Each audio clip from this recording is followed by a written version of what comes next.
diálogo de Jesus com Nicodemos, um dos principais dos judeus.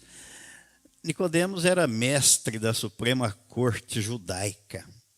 Ele fazia parte, era um homem respeitado, teólogo da mais alta estirpe, linhagem, conhecedor profundo das Escrituras. Ele conhecia as Escrituras. E à noite ele foi ter com Jesus. Tem um filme aí no YouTube que é muito bacana, vale a pena ver. Eu sempre tive essa convicção. Por que ele foi à noite e não foi durante o dia? Ele não queria se expor. Ele não podia se expor. Porque imaginem o quadro, a realidade. Jesus, o filho do carpinteiro, rejeitado na sua casa, na sua cidade, na sociedade, andava com quem? Com a plebe, a ralé da sociedade. Aqueles considerados aos olhos humanos da classe mais baixa. Era com estes que ele andava. Nicodemos, um homem, imagina um ministro da Suprema Corte, do STF hoje, imagine. Andando pela favela, pela periferia da cidade, imagine. Nicodemos. Ele falou, não posso me expor. Boa noite. Mas ele estava incomodado. Estava incomodado. Por que ele estava incomodado? Porque ele conhecia as Escrituras. E, de repente, recebe a notícia. Aquele filho do carpinteiro dizendo assim, olha, se alguém não nascer de novo, não pode entrar no reino de Deus. Mas como? O que é isso? E esse filme é bacana porque o roteirista lá, ele captou bem o espírito da mensagem. Nicodemos fica intrigado. Mas, mestre, como é que é isso? E ele diz aqui, voltar ao ventre da minha mãe, nascer de novo? Jesus, não é disso que eu estou tratando. Vamos ler o texto? Vamos ler a partir do versículo 1. Havia entre os fariseus um homem chamado Nicodemos, um dos principais dos judeus. Este de noite foi ter com Jesus e lhe disse, Rabi, sabemos que és mestre vindo da parte de Deus, porque ninguém pode fazer estes sinais que tu fazes, se Deus não estiver com ele. Ele conhecia as Escrituras. Mas tem alguma coisa aí que é diferente. Expelir demônios, ressuscitar mortos, multiplicar pães e peixes, andar por sobre as águas, aleijados andando, cegos vendo, tem alguma coisa aí que é diferente. Mas gosto da resposta de Jesus. Imagine uma pessoa vaidosa. Poxa, ainda bem que você reconheceu o meu valor. Não, Jesus não se deixou levar por este prisma. A isto respondeu Jesus, em verdade te digo, que se alguém não nascer de novo, não pode ver o reino de Deus. Mas Nicodemos era religioso. Imagine a posição das pessoas. Senhor, mas o senhor está falando aqui com uma pessoa que conhece as Escrituras. O senhor está tratando aqui com uma pessoa que é PhD em matéria X, profissional do mais alto calibre, especializado, pós-doutorado. O senhor está conversando com esse tipo de gente. Mas Jesus disse, olha, se alguém não nascer de novo, não pode ver o reino de Deus. Não importa o que você é. Parece que tem alguém que quer entrar ali, por favor. Não importa o que você sabe, o que você tem, o lugar que você ocupa. Tudo isso é muito importante para a gente, sem dúvida, aqui na Terra, sem dúvida. Mas para entrar no reino de Deus, não. Não compra a passagem, o bilhete não habilita ninguém a entrar no reino de Deus pelo que é, pelo que tem, pelo que sabe ou pelo que faz. A pergunta de Nicodemos, ele foi humilde. Versículo 4. Como pode um homem nascer sendo velho? Pode, porventura, voltar ao ventre materno e nascer a segunda vez? Já pensou? Eu fico deveras impressionado e admirado, porque Jesus não tratou desse assunto com a massa. Ele tratou com um homem só. E é o único lugar na Bíblia que mostra, que registra esse diálogo. Mas era o homem mais culto, posição mais ilibada da sociedade. Foi tratar com ele. Se ele não entendeu, imagina o resto. Imagine o resto. Mas o texto prossegue e nós vamos descobrir por que ele não entendeu. O que é que ele não entendeu? E deu a oportunidade de Jesus explicar para ele e para todos quantos queiram saber. Respondeu Jesus, versículo 5. Em verdade te digo que quem não nascer da água e do Espírito não pode entrar no reino de Deus. O que é nascido da carne é carne, e o que é nascido do Espírito é Espírito. Não te admires de eu te dizer, importa-vos nascer de novo. É necessário nascer de novo. Então Jesus estava explicando didaticamente para Nicodemos assim: Nicodemos, você nasceu da carne, do seu pai e da sua mãe, matéria. Isso não entra no reino de Deus. Para entrar no reino de Deus é preciso um novo nascimento para se tornar pessoa, homem, mulher, espiritual. É do Espírito. E esse novo nascimento é promovido pelo Espírito, pela palavra. Viu o texto que nós lemos? Jesus falando da tarefa do Espírito Santo, convencer do pecado, da justiça e do juízo. Do pecado, porque não crê em mim, mas não crê em o quê? Que eu vou à cruz para atrair os pecadores no meu corpo, trocar a natureza pecaminosa, adâmica, implantar um novo coração, a natureza divina. Essa foi a obra que Jesus veio fazer, não foi outra. Essa é a obra principal. Porque se não nascer de novo, Jesus disse, você pode ganhar o mundo inteiro, mas vai perder a sua alma. O que adiantou? Foi dono do mundo, metade do mundo, mas perdeu a alma. Porque a alma não fica presa na sepultura. Há uma eternidade para ser vivida com Deus ou no lago de fogo. E a escolha é aqui. Depois de morto, ninguém pode fazer escolha. Vejam como o diabo trabalha, infiltrando na cabeça das pessoas, que você pode mandar rezar uma missa lá de 7º dia, de 30 dias, de 1 ano, de não sei quantos dias, de quantos anos, e a pessoa... Aliás, essa teoria aí é muito bacana, porque essa teoria aí ninguém vai para o inferno. Ou vai para o céu ou vai para o purgatório. Se está no purgatório, reza daqui, facilita, modifica a situação da pessoa lá e de lá ela entra para o céu. Ninguém vai para o inferno. Mas Jesus disse que o inferno existe.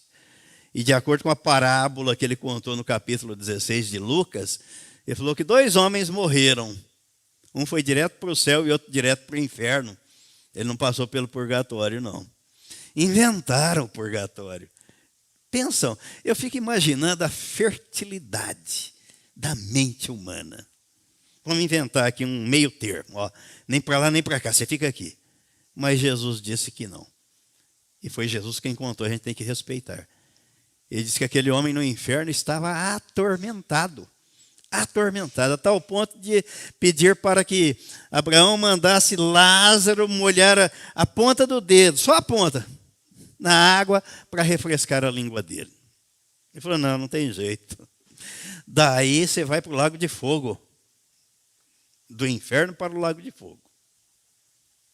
Foi Jesus quem contou isso. Lucas capítulo 16. Então, por isso que Jesus está dizendo aqui para Nicodemos, nasceu da carne, é carne, meu velho. Não vira espírito. O novo nascimento é espiritual. O primeiro nascimento é carnal, matéria. Aí no versículo, a partir do versículo 8, Jesus vai mostrar, enfatizar a ação do Espírito. Ele diz, o vento sopra onde quer. Ouves a sua voz, mas não sabes de onde vem nem para onde vai. Assim é todo o que é nascido do Espírito. E está com um E maiúsculo, é a pessoa do Espírito Santo. Então lhe perguntou Nicodemos, eu fico impressionado com a humildade dele. Se ele fosse uma pessoa arrogante, soberba, orgulhosa, como muita gente, viraria as costas, vou perder meu tempo com você não, que eu sei tudo da Bíblia. Sei tudo. Mas não, ele foi humilde. Então perguntou Nicodemos, como pode suceder isto? Ele não conseguia entender racionalmente. Racionalmente. Com toda a sua cultura. Não conseguia. Como? E Jesus respondeu para ele, tu és mestre em Israel e não compreendes estas coisas?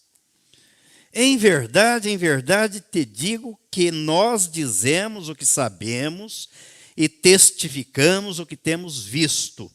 Contudo, não aceitais o nosso testemunho. Se tratando de coisas terrenas, não me credes? Como crereis se vos falar das celestiais? Nicodemos, se isso está sendo muito para a sua cabeça, imagine você alcançar a plenitude das coisas espirituais. Se não houver o novo nascimento, você não vai compreender. Porque as coisas espirituais são reveladas para aqueles que nascem de novo. 1 Coríntios, no capítulo 2, o apóstolo Paulo mostra isso. O homem natural não consegue entender as coisas do Espírito. É difícil, porque tem que ser homem espiritual. Pessoa que ganhe a regeneração, gerada de novo pela palavra de Deus, pela fé que a palavra gera no coração dela, aí ela vai conseguir compreender. Ela vai caminhar e vai crescendo cada dia. Sabe até quando? Até o dia da morte dela. Ela não vai dar para ela dizer assim, eu já sei tudo. Isso aí eu domino. Não. Quem sabe tudo é o Espírito Santo, porque foi ele quem inspirou as pessoas que escreveram o que está aqui. Daí a importância do relacionamento com o Espírito Santo todo dia. Eu aprendi isso. Vou ler a Bíblia e eu falo assim, na intimidade. Conta para mim o que está escrito aqui. Espírito Santo, agora mostra para mim. Conta, o que é que o senhor quer mostrar para mim? Eu vou ler aqui. Mostra para mim. Não adianta ser erudito, ser a pessoa mais culta do mundo e pegar a Bíblia para ler. Não vai entender nada. Porque essa prerrogativa de dar, de convencer, de dar o entendimento e a compreensão é do Espírito Santo. É Ele quem faz isso. Aí nós precisamos de humildade, como Nicodemos teve aqui, né? Espírito Santo, olha, eu não sei, eu vou ler. Mas mostra para mim, né? Me dê a compreensão, a revelação, o entendimento do que está escrito aqui. Aqui está escrito. Mas por trás da escrita, o Senhor tem algo para me contar. Conta para mim. Aí no versículo 13, Jesus diz, ora, ninguém subiu ao céu senão aquele que de lá desceu, a saber, o Filho do Homem que está no céu. E do modo por que Moisés levantou a serpente no deserto, assim importa que o Filho do Homem seja levantado, para que todo o que nele crê tenha vida eterna. Aí Jesus explicou para ele como é que ganhamos, quando é que ganhamos, que recebemos e que temos a vida eterna.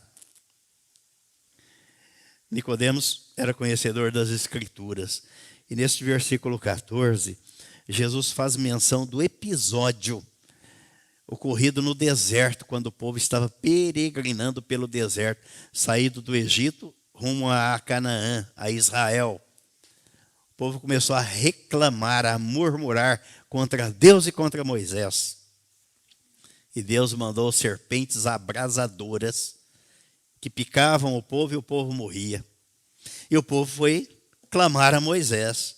E Deus disse a Moisés, faça uma serpente de bronze, de metal, pendura numa haste.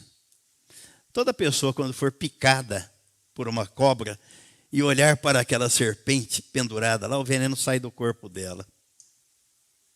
Olha a analogia. Olha o que Deus fez no deserto para mostrar o que faria depois, através de Jesus. E alguém racionalmente vai dizer assim: mas aquela serpente de bronze, pendurada lá, não podia tirar veneno nenhum do corpo da pessoa. É verdade, não podia. Mas não estava nela o poder, estava na palavra que Deus havia dito. E na fé daquele que acreditava. Aí ele falou que é assim, então, olha, eu olho para a serpente, tira o veneno do meu. Saiu o veneno do corpo da pessoa. E Jesus está mostrando para Nicodemos aqui, olha, eu vou ser levantado numa cruz. E não importa, desde o jardim do Éden até a última pessoa que vai nascer, olhando, crendo que na cruz eu atraí o pecador no meu corpo, o veneno chamado pecado sai do corpo da pessoa. Aí é demais para a nossa cabeça, não é? Mas no capítulo 12 deste mesmo evangelho, aqui escrito por João, Jesus, como havia prometido a Nicodemos, volta a enfatizar, a reiterar aqui. João no capítulo 12, versículo 31 ao 33. Ele diz: chegou o momento de ser julgado este mundo, e agora o seu príncipe será expulso. E eu, quando for levantado da terra, atrairei todos a mim mesmo. Isto dizia, significando de que gênero de morte estava para morrer. Foi pendurado numa cruz para atrair os pecadores no corpo dele. Tirar o veneno chamado pecado do nosso corpo, que matou a raça humana para Deus. Por isso todos nascem mortos espiritualmente. E se não houver novo nascimento, não há vida espiritual. Há religião. Existe religião, mas não vida espiritual. Aí é terrível. Por isso que o apóstolo Paulo, no texto que nós lemos de Romanos 6,6, ele diz que nós não podemos ignorar isso. O nosso velho homem foi com ele crucificado. E não apenas crucificado, como morreu, foi sepultado e ressuscitado um novo homem, em novidade de vida. É o que ele diz aqui na carta aos Efésios, no capítulo 6. Efésios capítulo 6. Aliás, capítulo 2. Efésios capítulo 2. Capítulo 2, versículo 6. Aliás, vou ler o 5, vou ler o 4, o 5 e o 6. Mas Deus, sendo rico em misericórdia, por causa do grande amor com que nos amou, e estando nós mortos em nossos delitos, nascemos assim, nos deu vida. Dar vida, se deu vida é porque não tinha vida, estava morto espiritualmente. Nos deu vida juntamente com Cristo. Olha, foi juntamente com Cristo. Não foi isolado. Eu ganhei vida espiritual na minha religião. Eu ganhei vida espiritual lendo a Bíblia. Nicodemos conhecia todas as Escrituras, mas não tinha vida espiritual. A gente pode ser conhecedor profundo das Escrituras, de Deus. Uma vez eu conversava com um advogado, um colega de profissão, mais velho do que eu, muito culto, e falou para mim: eu já li mais de 400 livros sobre a Maria e José. Imaginem a idolatria dele. Eu falei: você tem uma Bíblia aí? Ele falou: tenho. No escritório dele? Tenho. Me deu a Bíblia. Limpinha, não tinha nada marcado, nada anotado na Bíblia dele. Aí eu comecei a ler esses textos que estamos lendo aqui. Eu falei: você nunca leu esses textos? Ele falou: não. Eu falei: então você leu 400 livros, mais de 400, sobre dois personagens bíblicos, José e Maria, e não leu a Bíblia. Você não foi no centro, você correu pela periferia. Correu e não chegou no centro. É assim.